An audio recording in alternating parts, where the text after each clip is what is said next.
Bonjour Laurent Guimier. Bonjour Bruce Toussaint. Le vrai faux de l'info sur Europe 1. Vous vous retrouvez ce matin sur le champ de bataille qui oppose l'Europe et la Chine à propos des panneaux solaires. Les Chinois qui sont accusés d'inonder l'Europe avec leurs panneaux solaires à prix cassé grâce à des subventions publiques, ça s'appelle du dumping.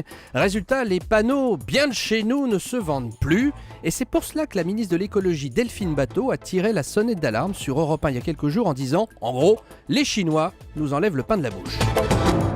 Vous savez, cette réaction de la Commission européenne, elle est bienvenue, elle est tardive. Je rappelle qu'en France, on a déjà perdu 14 000 emplois dans le secteur de l'industrie photovoltaïque. La ministre de l'écologie affirme que les panneaux solaires chinois ont détruit 14 000 emplois en France. Vrai ou faux ? C'est faux. Dit comme ça, c'est faux. La filière du photovoltaïque en France a bien perdu 14 000 emplois entre 2010 et 2012, mais on ne peut pas affirmer que tout cela est à cause uniquement des Chinois.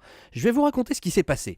Milieu des années 2000, l'énergie solaire est à la mode pour 3 bonnes raisons. D'abord, le matériel est de moins en moins cher, il y a des incitations fiscales. Ouais. Deuxièmement, les installateurs fleurissent, ça devient facile de monter des panneaux sur son toit. Et puis troisièmement, EDF vous rachète votre électricité à un bon prix, ça devient donc intéressant financièrement d'installer. Résultat, à la fin des années 2000, la filière cartonne. En 2010, j'ai retrouvé les chiffres, 30 000 personnes travaillent dans le secteur.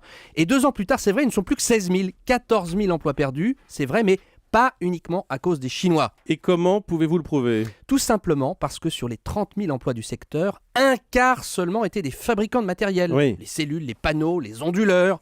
Alors oui, ceux-là ont souffert de la déferlante des panneaux, mais les autres, c'était des installateurs de panneaux.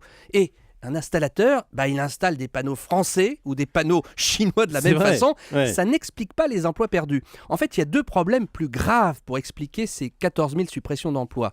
D'abord, EDF a largement baissé le prix de rachat de l'électricité solaire dans les 2 dernières années. C'est devenu moins intéressant. Et puis surtout, Bruce, les panneaux, vous les installez une bonne fois pour toutes. Une fois, et puis pas 2. Et donc mécaniquement, les emplois d'installateurs ne sont pas aussi durables que l'énergie solaire. Bref, les Chinois ne sont pas responsables de 15 000 chômeurs. Je suis pas tombé dans le panneau. Bien, merci Laurent Guimier.